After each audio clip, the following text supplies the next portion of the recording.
আসসালামু আলাইকুম রহমতুল্লাহি ওবরাকাতুহ। প্রিয় মুসলিম ভাই ও বোনেরা, শুরু করছে মহান আল্লাহর নামে, যিনি পরম করুণাময় ও অত্যন্ত দয়ালু। মানুষের জীবন, উত্থান পতন, সুখ দুঃখ, হাসি কান্না, এই বিষয়গুলো নিয়ে সার্বক্ষণিকভাবে জড়িত। মাঝে মাঝে আমাদের জীবনে এমন দুঃখ দুর্দশা নেমে আসে, মনে হয় নিজ হাতে নিজের প্রাণটা বের করে দিই, অর্থাৎ আত্মহত্যার সিদ্ধান্ত নিয়ে ফেলি। এবং আমরা অনেকেই দেখেছি আমাদের মাঝ থেকে আমাদের অনেক কাছের ছোট বড় ভাই ও বোনেরা তারা এই পথ বেছে নিয়ে দুনিয়া থেকে বিদায় নিয়েছেন। তো মানুষ যখন দুর্দশাগ্রস্ত হয়ে পড়ে, হতাশাগ্রস্ত হয়ে পড়ে, সেই সব লোকদের উদ্দেশ্যে মহান আল্লাহ রাব্বুল আলামিন বলেন, লা তাহজান ইন্নাল্লাহা মাআনা, তোমরা দুঃখ পেও না, হতাশ হয়েও না, আমি আল্লাহ তোমাদের সাথে আছে। তো আজকে থেকে আমি আপনাদের সামনে ধারাবাহিকভাবে লা তাহজান সম্পর্কে অনেকগুলো পর্ব আলোচনা করব ইনশাআল্লাহ এই বিষয়ে। তো আজকে প্রথম পর্ব হিসেবে আপনাদের সম্মুখে যে বিষয়টা আলোচনা করব সেটা হলো এই, যে একটু ভেবে দেখুন এবং কৃতজ্ঞতাবোধ প্রকাশ করুন সেই মহান রবের প্রতি। যে বিষয়গুলো আমি আপনাদের সম্মুখে উপস্থাপন করতে চাই সেটা হলো, আপনার প্রতি আল্লাহ তাআলার যে নিয়ামত অসংখ্য অগণিত, কিভাবে সেই নিয়ামত আপনাকে আমাকে আপাদমস্তক ঢেকে রেখেছে, বেষ্টন করে রেখেছে, সেটা কি একটিবার ভেবে দেখেছেন? প্রকৃতপক্ষে আল্লাহ তাআলার নিয়ামত আমাদেরকে চতুর্দিক থেকে ঘিরে রেখেছেন। মহান আল্লাহ রাব্বুল আলামিন সূরা ইব্রাহিমের 34 নম্বর আয়াতে বলেছেন, যদি তুমি আল্লাহর নিয়ামত রাজি গণনা করতে চাও, তবে তুমি তা কখনোই গণনা করে শেষ করতে পারবে না। সুস্থতা, নিরাপত্তা, খাদ্য, বস্ত্র, বাতাস, পানি, সব কিছু পৃথিবীটাকে আপনার বলে ঘোষণা দিচ্ছে। তবুও কি আপনি বুঝতে পারছেন না? জীবন ধারণের জন্য যা কিছু প্রয়োজনীয় ও অপরিহার্য থাকতে হয়, তা সব কিছুই আপনার কাছে আছে। তবুও আপনি অচেতনই থেকে গেলেন। তিনি তোমাদের উপর তার নিয়ামতকে পরিপূর্ণ করেছেন।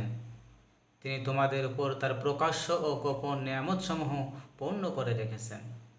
নিজের আয়ত্তে আপনার হাত পা, ঠোঁট, চোখ ও জিহ্বা রয়েছে। এগুলোর কথা একটু ভাবুন এবং কৃতজ্ঞতা প্রকাশ করুন সেই মহান রবের প্রতি। অতঃপর মহান আল্লাহ রাব্বুল আলামিন সূরা রহমানের 13 নম্বর আয়াতে বলেন, ফাবি আইয়ি আলাই রাব্বিকুমা তুকাজ্জিবান। অতএব হে মানব জাতি ও জিন জাতি, তোমরা উভয়ে তোমাদের প্রতিপালকের কোন কোন নিয়ামতকে অস্বীকার করবে? একটাবার ভেবে দেখুন। হাঁটা চলার কথা পা ছাড়া আপনি কল্পনা করতে পারবেন না। আপনি কি এই বিষয়টিকে হালকা করে দেখবেন? আপনি দেখেন কত মানুষের পা নাই, কত মানুষের হাত নাই, কত মানুষ চোখ নাই, জন্ম থেকে অন্ধ। আপনি কিন্তু তেমন না। আল্লাহ পাক আপনাকে সুস্থ রেখেছেন। আপনি হাত দিয়ে অনেক কিছু ধরতে পারেন, আপনি পা দিয়ে চলাফেরা করতে পারেন, আপনি চোখ দিয়ে পৃথিবীর এই নয়নাভিরাম সৌন্দর্য উপভোগ করতে পারেন।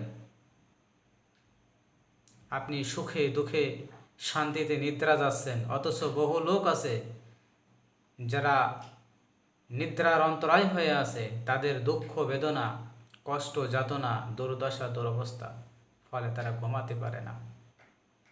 আপনি কি একথা ভুলে যাবেন? আপনি সুস্বাদু খাদ্য, শীতল পানি দ্বারা নিজের উদর পূর্তি করেছেন, অথচ রোগে শোকের কারণে অনেক লোকের পক্ষে ভালো খাদ্য, সুপেয় পানির স্বাদ উপভোগ করা একেবারে অসম্ভব হয়ে গেছে। আপনার শ্রবণ শক্তি আছে, আপনি ভালো কথা শুনতে পান, আপনি মন্দ কথা শুনতে পান, কিন্তু অনেক লোক আছে যারা জন্ম থেকেই বধির। তারা ভালো কথাও শুনতে পায় না, খারাপ কথাও শুনতে পায় না।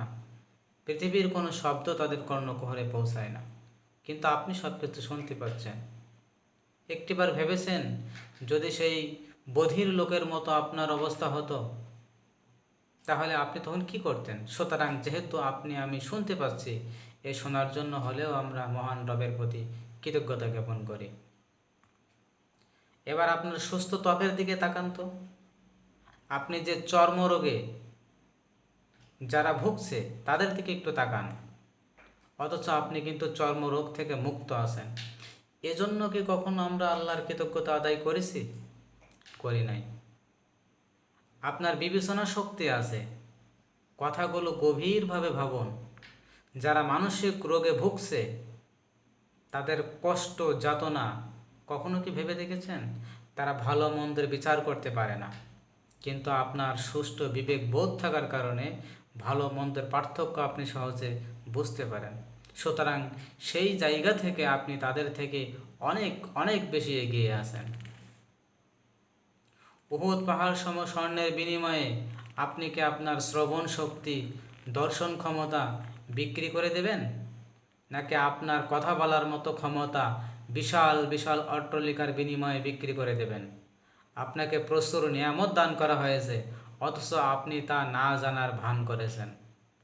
টাটকা সব খাবার, ঠান্ডা পানি, সুখপ্রবোধ নিদ্রা এবং দীর্ঘকাল সুস্থ থাকা সত্ত্বেও আপনি হতাশায় ভুগছেন, আপনি বিষণ্ণতায় ভুগছেন। আপনার যা দরকার নেই অথবা যা হারিয়ে গেছে আপনি কিন্তু তাই নিয়েই ভাবছেন, অথচ যেগুলো আপনাকে দান করা হয়েছে সেই বিষয়গুলো একটা বার আমলে নিয়ে যে মহান রবের কৃতজ্ঞতা প্রকাশ করা উচিত, সেই সময়টা কিন্তু আপনার নাই। এই ভাবনাটা ভাবার সময় আপনার নাই। আপনি মহান রবের প্রতি কৃতজ্ঞতা জ্ঞাপন করছেন না, সম্পদের ক্ষতি নিয়ে বিব্রত, অথচ সৌভাগ্যের চাবিকাঠি আপনার হাতেই ন্যস্ত। একটু ভাবুন এবং কৃতজ্ঞতা বোধ প্রকাশ করুন সেই মহান রবের প্রতি। প্রিয় মুসলিম ভাই এবং বোনেরা, মহান আল্লাহ পাক আমাদেরকে অসংখ্য অগণিত নিয়ামত দ্বারা পরিপূর্ণ করে রেখেছেন, অথচ আমরা যা হারিয়েছি তাই নিয়ে চিন্তা করি। যা আমরা আরেকটা জিনিস নিয়ে চিন্তা করি, সেটা হচ্ছে আমাদের ভবিষ্যৎ। আমরা এখান থেকে 10 বছর পরে কি করব, এখান থেকে 20 বছর পরে কি করব, আমরা এগুলো নিয়ে ব্যস্ত থাকি। অথচ মহান আল্লাহ রাব্বুল আলামিন বলেছেন, অমাকারু মাকারুল্লাহ আল্লাহু খায়রুল মাকিরিন, যে হে বান্দা, পরিকল্পনা তোমরাও করো আমিও করি, অথচ আমি আল্লাহই হলাম উত্তম পরিকল্পনাকারী। সুতরাং প্রিয় ভাই এবং বোনেরা, আমাদের আগামী ভবিষ্যৎ কি হবে এইটা নিয়ে না ভেবে যদি আমরা এটাই ভাবি যে মহান আল্লাহ রাব্বুল আলামিন আমাদেরকে দেখার জন্য চোখ দিয়েছেন, কথা বলার জন্য জিহ্বা দিয়েছেন, কথা শোনার জন্য আমাদের শ্রবণ শক্তি দিয়েছেন, আমাদেরকে হাত দিয়ে ধরার জন্য হাতের শক্তি দিয়েছেন, পথ চলার জন্য আমাদের পায়ের সক্ষমতা দান করেছেন, যদি আমরা একটাবার সুস্থভাবে চিন্তা করি, আমি হাঁটতে পারি আরেকজন হাঁটতে পারে না, আমি ধরতে পারি আরেকজন ধরতে পারে না, আমি বলতে পারি আরেকজন বলতে পারে না, আমি চিন্তা করতে পারি আরেকজন চিন্তা করতে পারে না, আমি দেখতে পারি আরেকজন দেখতে পারে না, আমি শুনতে পারি কতিপয় ব্যক্তি আছে যারা শুনতে পারে না, সেই সমস্ত ব্যক্তিদের থেকে যে আল্লাহ পাক আপনাকে পূর্ণ নিয়ামত দ্বারা সুশোভিত করে রেখেছেন, আসুন সেই নিয়ামতের শুকরিয়া আদায় করি এবং মহান রবের প্রতি কৃতজ্ঞতা জ্ঞাপন করি। হে বান্দা, তোমরা হতাশ হইও না, আল্লাহ তাআলা তোমাদের সাথে রয়েছেন। লা তাহজান ইন্নাল্লাহা মাআনা। আজকের প্রথম পর্ব এখানেই শেষ করছি। দেখা হবে দ্বিতীয় পর্ব, তৃতীয় পর্ব সহ ধারাবাহিক পর্বগুলোতে। সর্বশেষ বলবো, দিন প্রসারের স্বার্থে, ইসলাম প্রসারের স্বার্থে যারা দ্য অথেন্টিক অ্যাড্রেস চ্যানেলের এই ভিডিওটি দেখছেন, অনুগ্রহ করে সাবস্ক্রাইব করে পাশে থাকবেন, যাতে পরবর্তী ইসলাম এবং কোরআনের কথাগুলো আপনাদের সামনে উপস্থাপন করা মাত্রই নোটিফিকেশান পেয়ে ভিডিওগুলো দেখতে পারেন। সে কামনায় আপনাদের শারীরিক সুস্থতা ও দীর্ঘায়ু কামনা করছি। আসসালামু আলাইকুম ওয়া রাহমাতুল্লাহি ওয়া বারাকাতুহু।